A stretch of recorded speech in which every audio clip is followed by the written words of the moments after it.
సంక్రాంతి పర్వదినం సందర్భంగా 3 భారీ సినిమాలు సినీ అభిమానుల ముందుకొచ్చాయి. మొదటగా బాలకృష్ణ క్రిష్ కాంబినేషన్ లో ఎన్టీఆర్ కథానాయకుడు ప్రేక్షకుల ముందుకొచ్చింది. ఆ తర్వాత రామ్ చరణ్ బోయపాటి కాంబోలో Vinaya Vidheya Rama, Venky Varun multi starrer F2 థియేటర్లో సందడి చేశాయి. ఎన్టీఆర్ కథానాయకుడు సినిమా ప్రేక్షకుల నుంచి పాజిటివ్ స్పందన తెచ్చుకుంది. రామ్ చరణ్ వినయ్ విధేయ రామకు మిశ్రమ స్పందన వచ్చినా మాస్ ఆడియన్స్ ను ఆకట్టుకుంటోంది. ఇక ఆఖరుగా వచ్చిన F2 cinema Sankranti block buster గా నిలిచింది. ఫ్యామిలీ వర్గాలను ఆకట్టుకుని కలెక్షన్లను కొల్లగొడుతోంది. తెలుగు రాష్ట్రాల్లోనే కాకుండా ఓవర్సీస్ లో కూడా ఈ 3 సినిమాలు భారీ స్థాయిలోనే విడుదలయ్యాయి. అమెరికాలో ఈ 3 సినిమాల వీకెండ్ కలెక్షన్ల రిపోర్టులని సినీ విశ్లేషకులు వెల్లడించారు. ఎన్టీఆర్ కథానాయకుడు సినిమా ప్రీమియర్ల ద్వారా జనవరి 8వ తారీఖునే విడుదలైంది.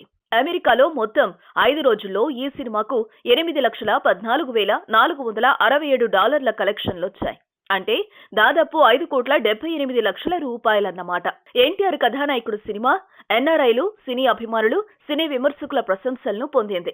దీంతో ఈ సినిమాకు కలెక్షన్ల వర్షం కురుస్తోందని అంతా భావించారు. కానీ ఆ తర్వాత వరుసగా వచ్చిన పేట, వినయ్ విధేయరామ, F2 సినిమాల ప్రభావం ఎన్టీఆర్ కథానాయకుడిపై పడింది. సినీ వర్గాలు ఊహించిన రేంజ్ లో ఈ సినిమాకు కలెక్షన్లు రాలేదు. మరి రెండో వారంలోనైనా ఈ సినిమాకు ఆశించిన రీతిలో కలెక్షన్లు వస్తాయో లేదో వేచి చూడాలి. ఇక ఫుల్ మాస్ ఎంటర్టైనర్ గా వచ్చిన వినయ్ విధేయరామకు కూడా ఊహించని రీతిలో ఓవర్సీస్ కలెక్షన్లు ఉన్నాయి. జనవరి 11న ఈ సినిమా విడుదలైంది.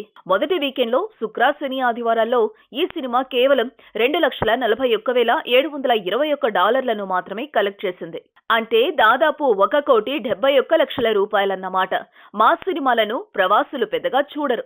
ప్రయోగాత్మక కుటుంబ కథా చిత్రాలను ఎక్కువగా ఆదరిస్తూ ఉంటారు. దీంతో ఫుల్ మాస్ సినిమా అయిన వినయ్ విధేయ రామకు పెద్దగా కలెక్షన్లు రాలేదని విశ్లేషకులు అభిప్రాయపడుతున్నారు. అంతకు ముందొచ్చిన రంగస్థలం ఓవర్సీస్ లో రికార్డులు సృష్టించినా వినయ్ విధేయ రామకు మాత్రం ఓవర్సీస్ లో నష్టాలే మిగిలాయని తెలుస్తోంది. ఇక చివరిగా వచ్చిన F2 అన్ని వర్గాలను మెప్పించి సంక్రాంతి బ్లాక్ బస్టర్ గా నిలిచింది.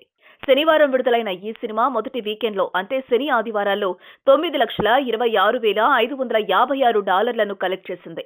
అంటే కేవలం 2 రోజుల్లోనే ఈ సినిమా $6,58,00,000 కొల్లగొట్టింది.